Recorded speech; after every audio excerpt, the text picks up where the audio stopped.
Rabbi Caryn Aviv is here today. And, I wanted to read your bio and that just flew out the window because I think I'd like to introduce you as someone that, I don't know on a very personal level, but that I've danced around with for almost 8 years. I know. And I see you as not only the rabbinic force of Judaism Your Way in Denver, Colorado, and I think program director and everything that you do under the sun in so many arenas of the Jewish world and spiritual world. But what I've seen from you is someone that can really stand in the eye of many storms and walk through it. And I have this vision, and I know you're going to disagree with me, but I have this vision of Moses. Oh, wow. Well, and I wouldn't. Maybe Miriam. I was going to say Moses or Miriam. It's so funny because I have this vision of you crossing your own seas. Oh, yes. And going through your own challenges. Mm-hmm. And anyone who can write a book, which is called Unlearning Jewish Anxiety and How to Live with More Joy and Less Suffering. Oh, I'm getting teary. Anybody who can write a book like this has obviously been through your own suffering and your own experiences. Mm-hmm. And again, we don't dance personally all the time, mm-hmm. but when we do dance together, there's always this heartwarming feeling mm-hmm. that I feel like we speak the same language. Completely. And so I just want to welcome you. Thank you. To the Soul Stories and the I'm podcast. So teary. Thank you. Of course. This is really beautiful. Yeah. Where should we begin? I mean, I kind of feel like we're supposed to unravel this. Yes, this is a beautiful book that you wrote, mm-hmm. but it comes from somewhere. Mm-hmm. And we'll get there, and we'll get to the place where, what compelled you to write it and your trainings mm-hmm. and the way that we see the Jewish world. And I think it's very similar. But I'm just so curious, from your heart, mm-hmm. why? What's your why behind this book? I needed to write this book for myself. Mm-hmm. And I realized in 2021 during COVID that my anxiety was spiraling mm-hmm. because all of the uncertainty of COVID meant adapting and pivoting to serve Jews and our loved ones with life cycle work on Zoom. Mm-hmm. And mm-hmm. That was so banana doodles trying to figure out doing a remote bar mitzvah or a wedding. And then I went to London. That was so ill-advised at the end of 21 and almost got stuck there because of the Omicron variant. And I realized I needed to do something about what I was experiencing in my body, which is tightness and frozen scapula and insomnia and obsessive checking of the New York Times COVID dashboard. Yeah. And I discovered a wonderful book by Dr. Judd Brewer called Unwinding Anxiety, which was really the neuroscience of anxiety.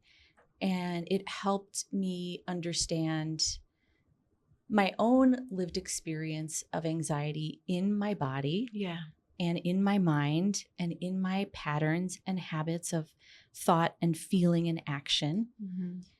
And I had an epiphany walking in my neighborhood, listening to the book for a second time. It really became my Torah, my wisdom text in 2022. And I realized everybody I know in the Jewish community, not just my family, not just my team, not just my friends, but really so many people that I serve really suffer from anxiety. Yeah. And I wondered, why is this? And is there something specific to Jewish culture and history that I need and want to look at to unravel it for insight? So that was really the impetus of the book is it's not just me. Right. Baruch Hashem. Thank goodness it's not. And Right. It's not just me. So, Right. whoa, I really want to dive into this and understand. So my lived experience and my curiosity and my observation led to trying to figure this out, which is why the cover looks kind of like spiraling, almost like a double helix. It's supposed to evoke that, but also an untangling. It's beautiful. Mm-hmm.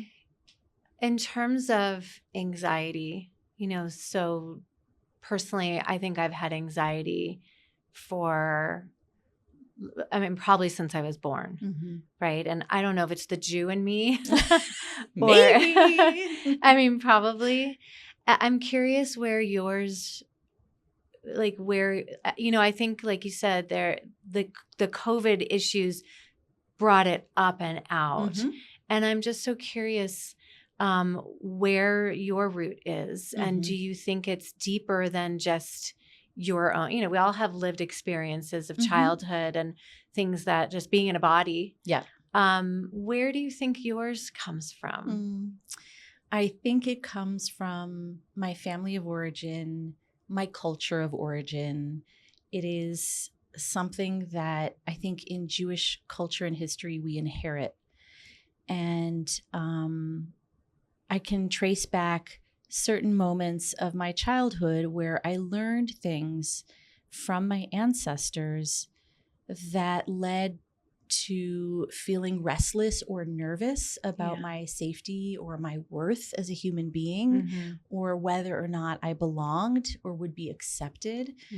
And those are all, I think, residual traces of Jewish experience in the world that is filled with contempt for Jews. And so I learned, and I talk about it in the book, from my grandparents, the phrase, "Don't rock the boat."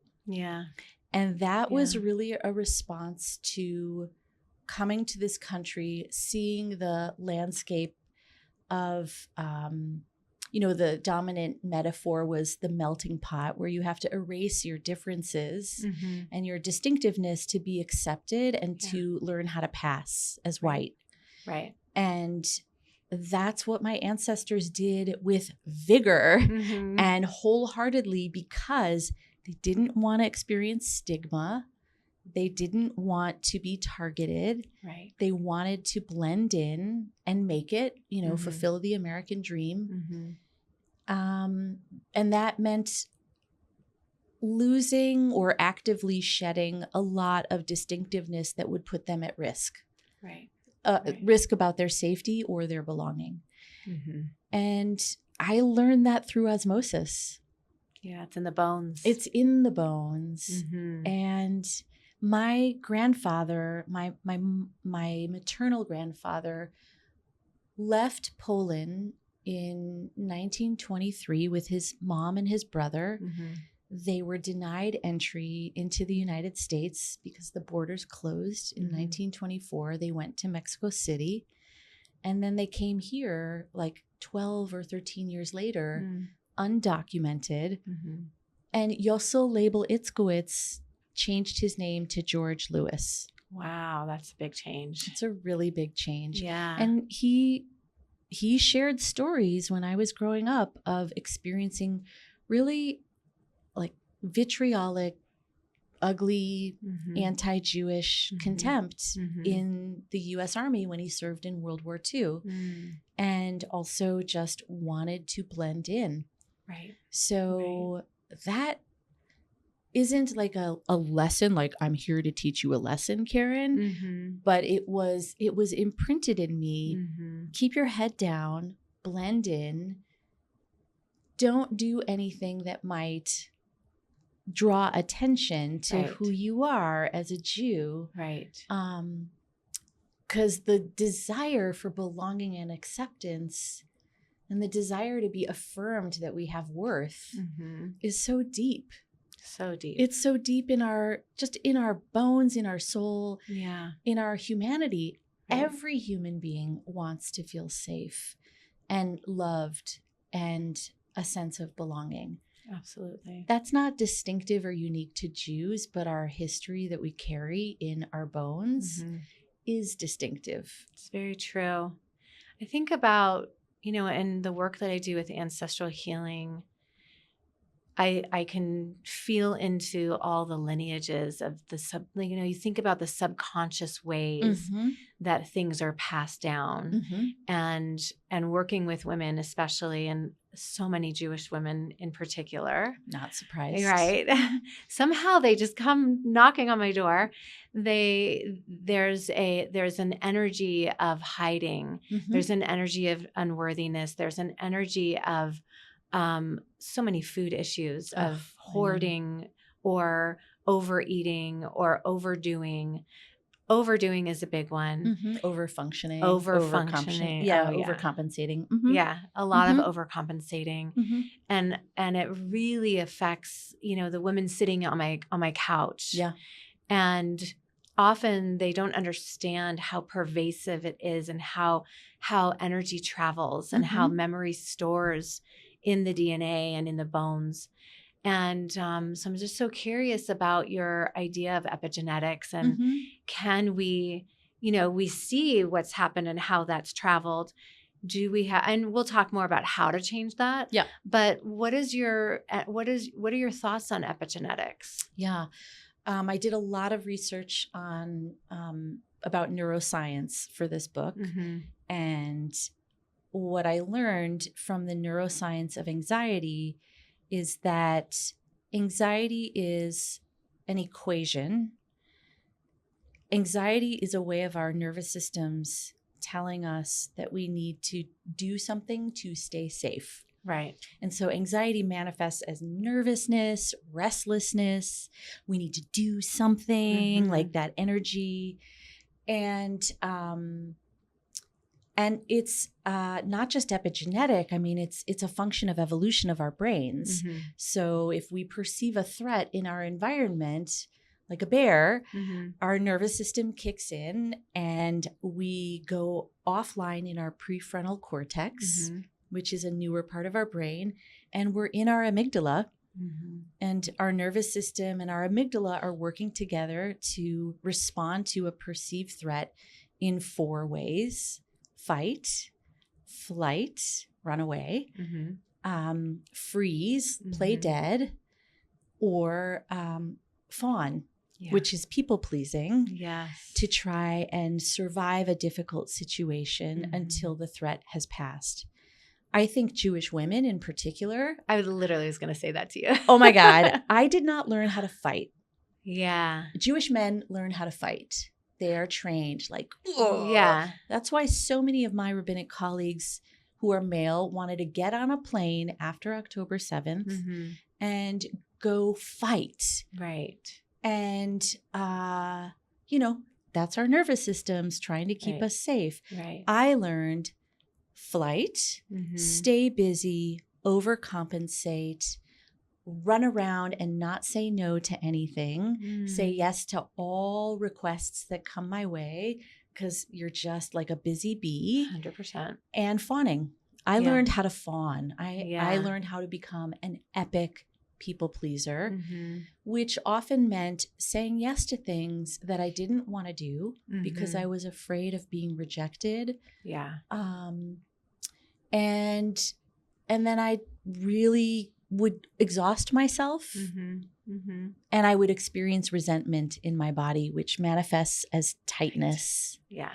And that's also anxiety. So the other thing about anxiety is that it's fear, run away from the bear, plus uncertainty, is the bear going to find us again? Or run away from the Nazis. Are the Nazis or a contemporary manifestation of them going to find us and try to hurt us? Right. Plus our habits, our efficient but maladaptive habits of responding to something that feels uncertain. And so what I mean by habits is when we're triggered or we experience a cue of something that is fearful or uncertain, we often skip over a few things: the sensations in our body. We skip what we need. Yeah. We have lots of thoughts and feelings, Right. but we really do not pause to discern, what is my body? What are these sensations telling me, so I can listen to what I need right now and choose wisely, rather than choose what I always do, which is to run around in circles and say yes to everything. Right. I'm speaking about myself, but many Jewish women that I know. Yeah.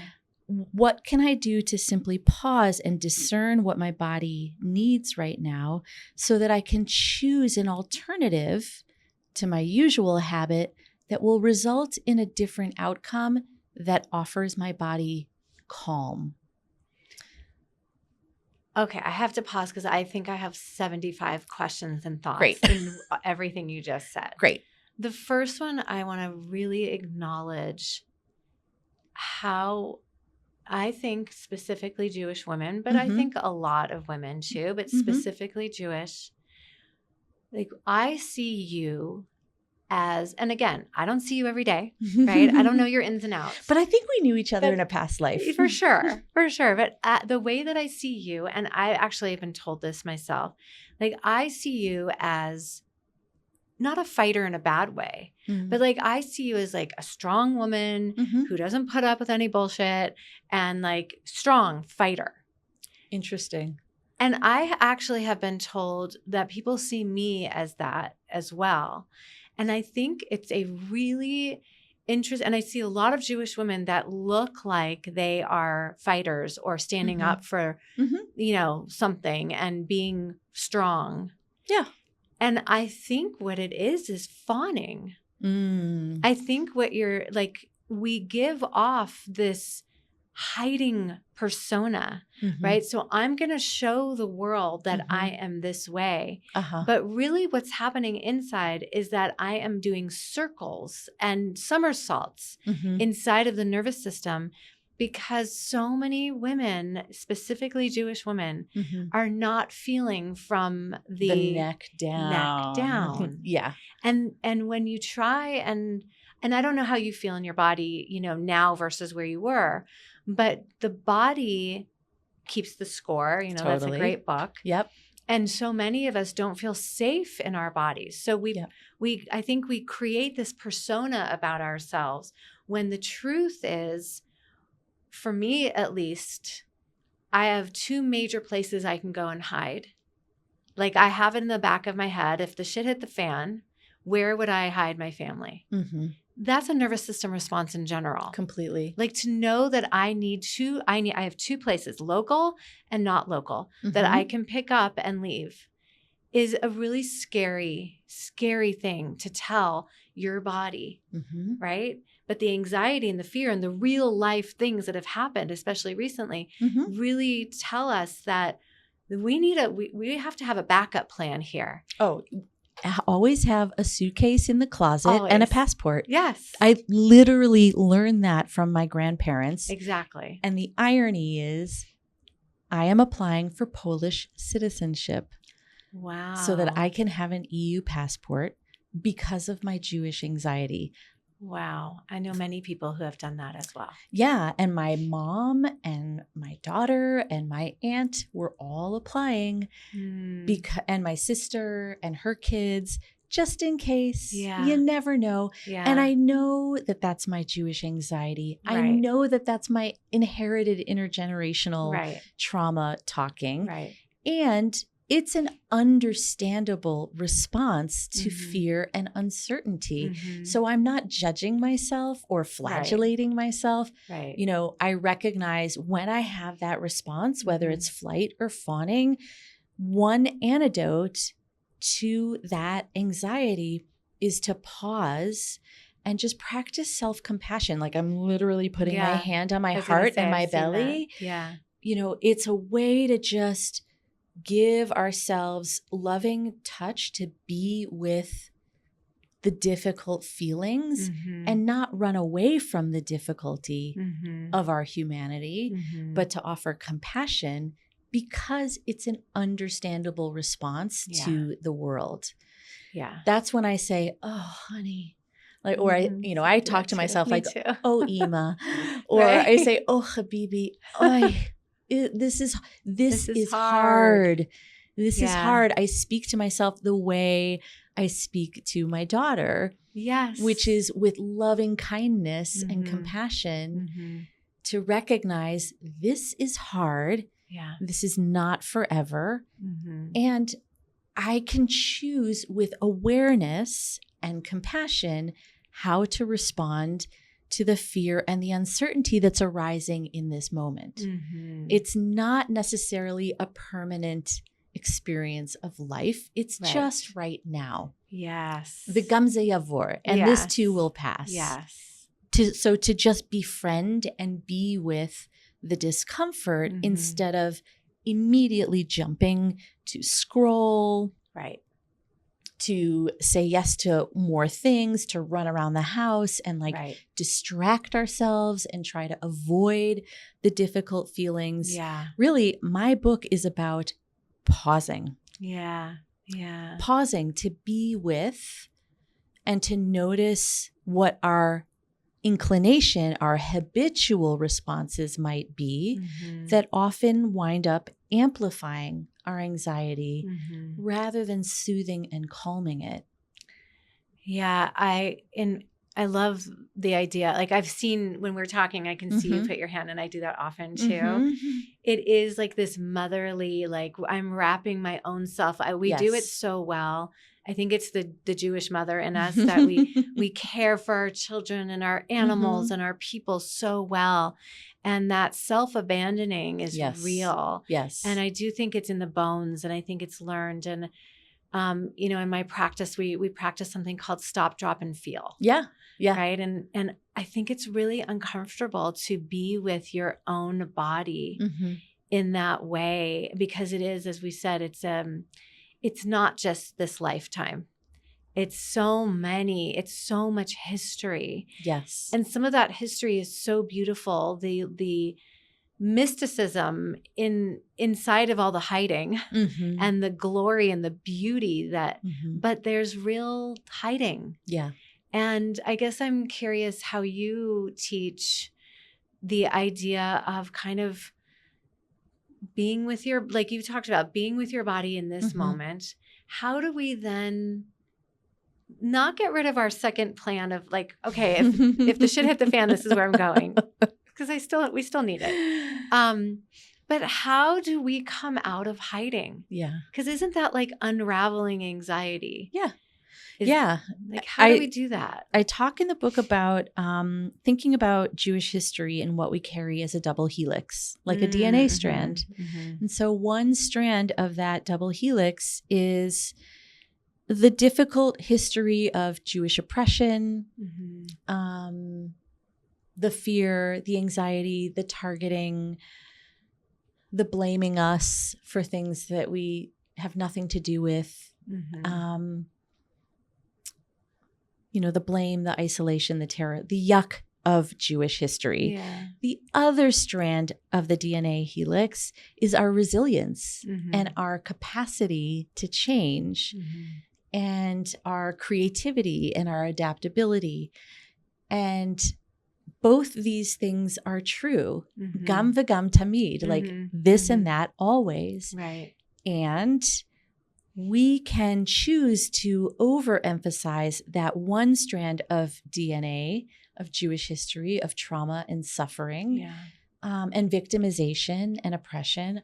I don't want to. I mean, it is part of what we carry. And I want to encourage people with this book to recognize our brains are neuroplastic. We are not just our story. Right. We have agency. We have agency and creativity and flexibility.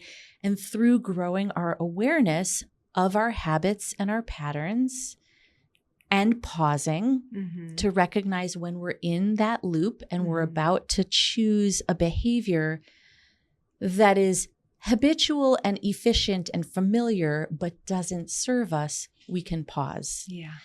And so the last third of the book really talks about Jewish kindfulness practices. And I didn't make up the word kindfulness. A Buddhist monk did. But I'm deploying it for our purposes to talk about Jewish anxiety, in that our rich sacred textual tradition has so much to teach us about chesed v'rachamim, loving kindness and compassion.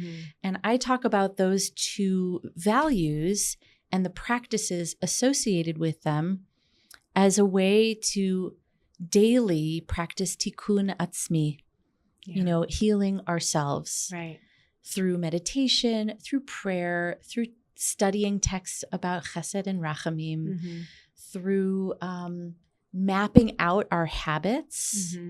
Like, to map out our habits is a huge awareness practice. Yeah. That is a gift that we can give ourselves to recognize, oh, when XYZ happens, my go-to behavior is, ABC. Right. What needs am I skipping over in that moment? And what is the result of my habit, the behavior I always go to, that might result in more suffering? So to really unwind our habits, that is the awareness piece of it, so that we can recognize, oh, when I do X, the result is Y, and I suffer. Whoa, explosion. Like, my go-to habit for my entire life was to shred my fingernails and cuticles. And when I realized, wow, I do that, and what's the result of it? Bleeding, shame, embarrassment, pain. And all of a sudden I was like, oh, honey. Oh, honey.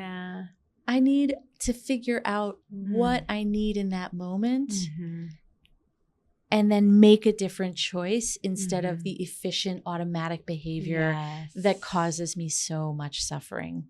It kind of makes me teary, because mine too. Oh, I see you. I get it. Same exact. And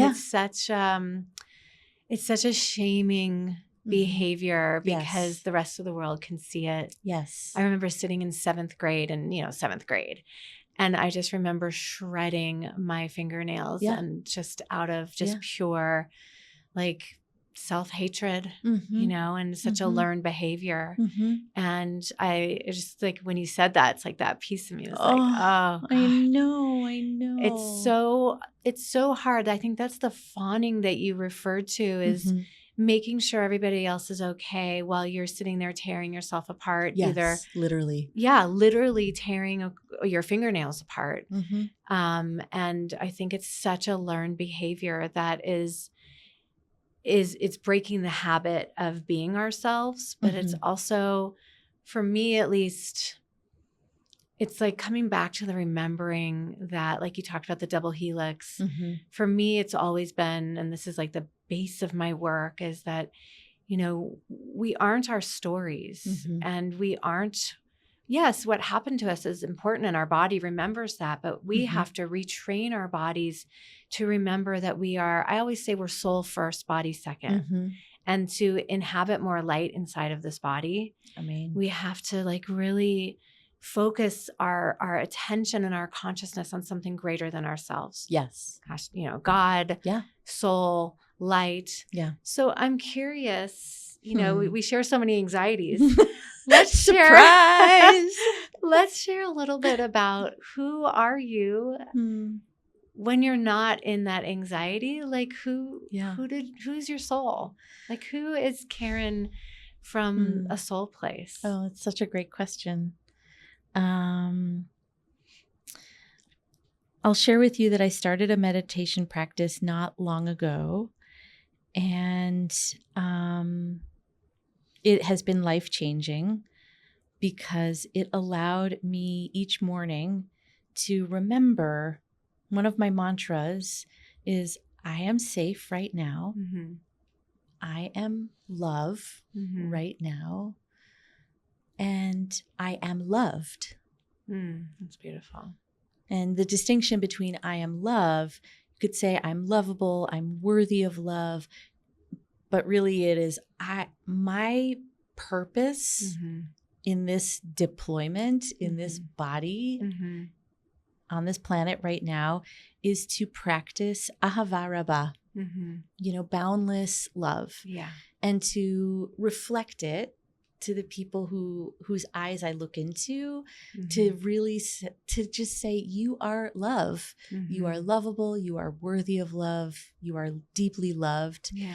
And that to me is like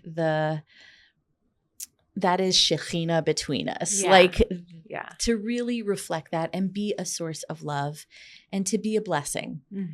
And so that's really my purpose. That's my soul. Yeah. And when I feel it, it's like, it's luminous. I can't really describe it. It's like, I know that feeling. Iridescent. Yeah. And sparkly and glitter. And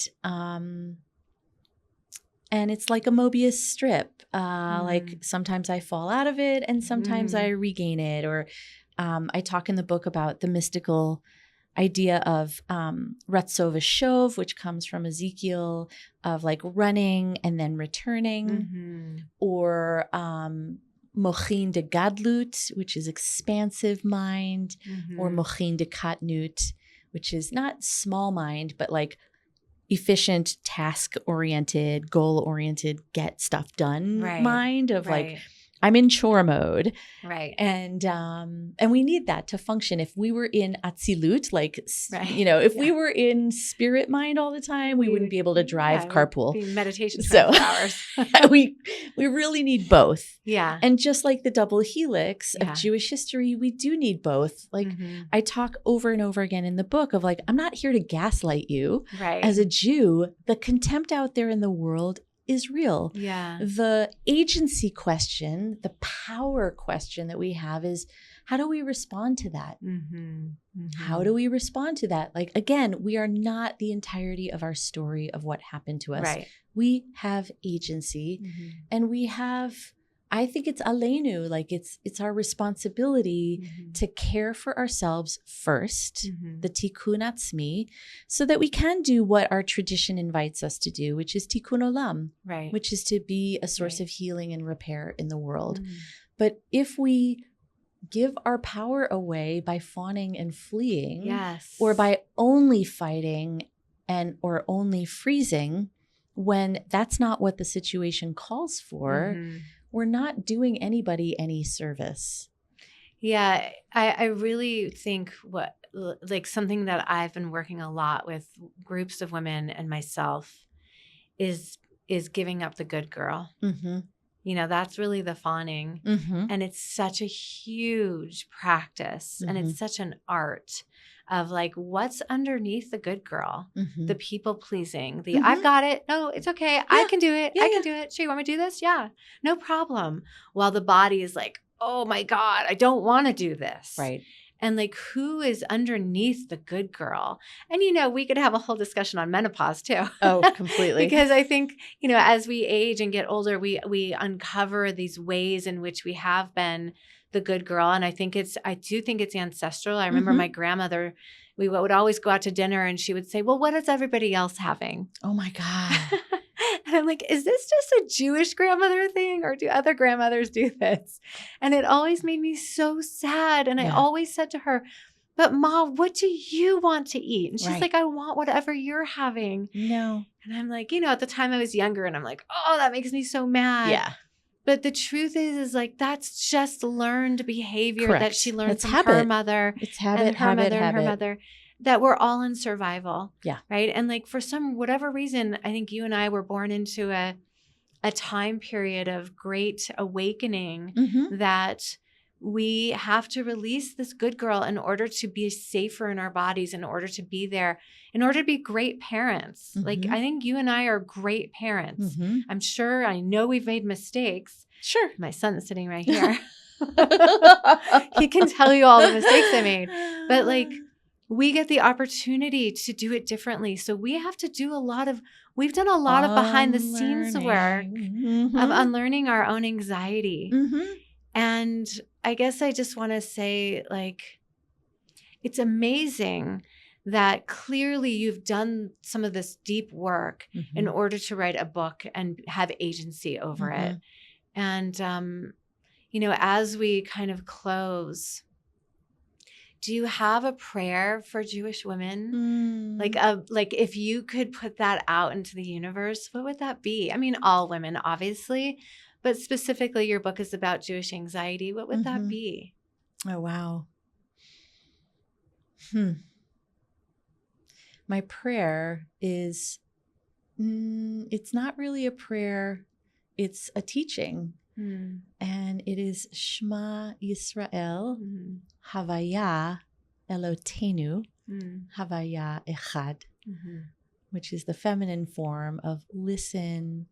People who wrestle with aliveness, being and becoming, it's ours. It's our birthright. And being and becoming is oneness. That's beautiful. Beautiful. Amen. Amen, beautiful. amen, amen. Yeah. I don't want to end, so I'm going to ask you one more thing. What would your number one, I know it changes, I'm sure, but what would your number one go-to be to feel safe in your own body? Oh, what a great question. I touch the vulnerable parts of my body. So my chest, my heart chakra, the tiferet of the sfirot, the beauty part, which is really about worth. And also my kundalini chakra, where my uterus was before I had a hysterectomy, and where Sasha emerged from, the womb. The rechem, the uterus or the womb is like the source of rachamim. So I ground my body in safety by touching these two parts of my body. And I just breathe. Yeah, that's beautiful. And ground. It's so simple, but like I think especially as Jews, we try and find like okay, we're going to do this amazing ritual and this amazing thing to help us feel safe. And like, it's just like, honey, it's going to be okay. Just breathe. Just talk to yourself like you would your dog and your kids and your loved ones. And like, that's what the body needs. It's so simple. It's just like, I'm here. Just breathe. Yeah. You're here. I'm here right now. Yeah. And right now I am safe. Right now I am love. And right now I am loved. It's beautiful. It's a beautiful place to end. Thank you so much for your vulnerability. Welcome. You're welcome. And for your openness and for writing this book, which I think is really important. And I think I just keep seeing this double helix and to really honor both sides of where we come from. And I think it's really important and deep work that you're doing. So. Thank you for inviting me. It's been a pleasure. Thank you.